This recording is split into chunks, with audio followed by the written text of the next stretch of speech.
कि दुनिया में आप हर एक इंसान के लिए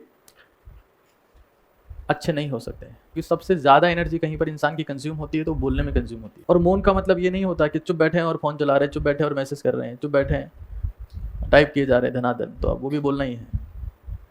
वायलेंट होना बहुत आसान है, साइलेंट होना बहुत मुश्किल है। ऐसा कहा जाता है कि कांटे में वही मछली फंसती है जो मुंह खोलती है।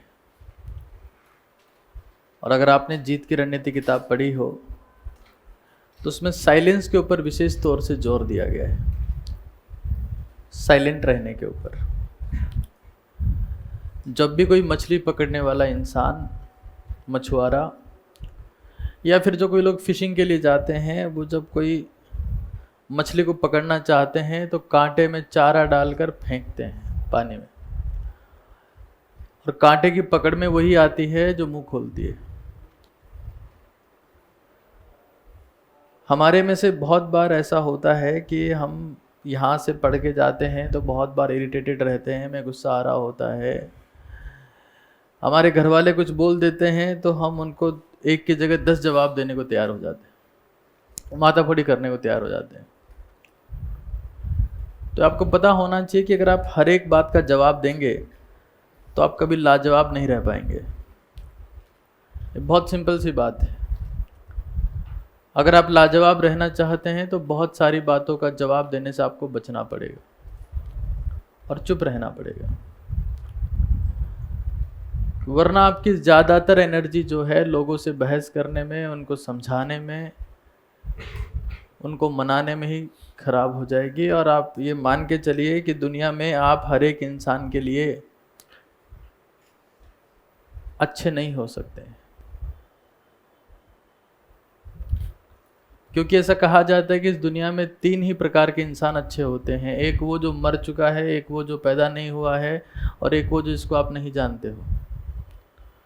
तो आपका नॉन कभी आपको अच्छा मानने को तैयार नहीं होगा। तो मैं बात कर रहा हूँ साइलेंस की।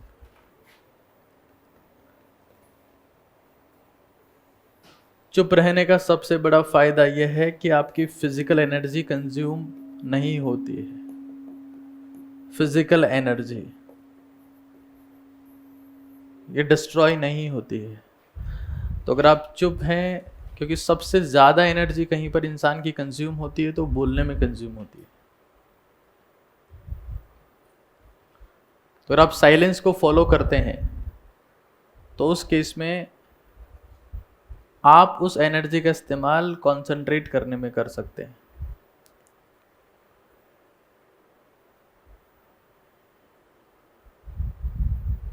ऐसा संकल्प लिया, क्योंकि आप जब चुप हो जाएंगे तो आप मन से, मानसिक रूप से बहुत मजबूत हो जाएंगे। ऐसा प्रयास किया करो कि आज मेरा मौन व्रत है, आज मैं जब यहाँ से चला जाऊंगा तो किसी से बात नहीं करूंगा, या अगले 7 दिन तक मेरा मौन व्रत है। ये कोशिश किया करो।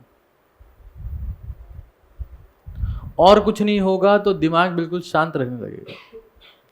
तो फिजिकल एनर्जी को स्टोर करने का या इंक्रीज करने का एकमात्र तरीका है, और जब ये स्टोर हो जाएगी, खराब नहीं होगी, तो इससे आप खुद की मेंटल एनर्जी को इंप्रूव कर सकते हैं,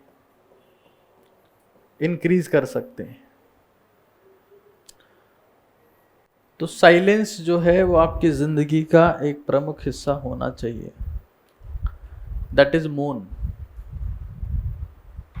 और मौन का मतलब ये नहीं होता कि चुप बैठे हैं और फोन चला रहे हैं, चुप बैठे और मैसेज कर रहे हैं, चुप बैठे हैं टाइप किए जा रहे हैं धनाधन, तो अब वो भी बोलना ही है। चुप होने का मतलब आइसोलेशन होता है। चुपचाप, सर आज मौन व्रत है, आज मैसेज टाइप करने की स्पीड 10 मैसेज पर मिनट रहेगी कम से कम। तो that is not a silence at all. और साइलेंट होने के लिए भी बहुत ज़्यादा डिसिप्लिन की ज़रूरत होती है। आप ऐसे साइलेंट नहीं हो सकते। वायलेंट होना बहुत आसान है, साइलेंट होना बहुत मुश्किल है, क्योंकि पावर साइलेंस में है, वायलेंस में नहीं है। खैर, क्लास में तो आपको बोलना ही होता है, बिना बोले तो आप सीख नहीं पाएंगे।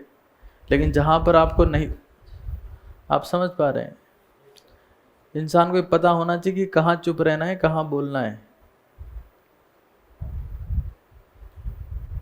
अरे है कि नहीं है? मास्टर के सामने और डॉक्टर के सामने कभी चुप नहीं रहना चाहिए, अपनी समस्या बता देनी चाहिए। आपको हार्ट अटैक आ गया और सर ने बोला कि चुप रहना है, डॉक्टर के सामने से बैठे हो, डॉक्टर बोल रहा है क्या हो गया, 2 मिनट बाद में टपक लिए। So that is senseless.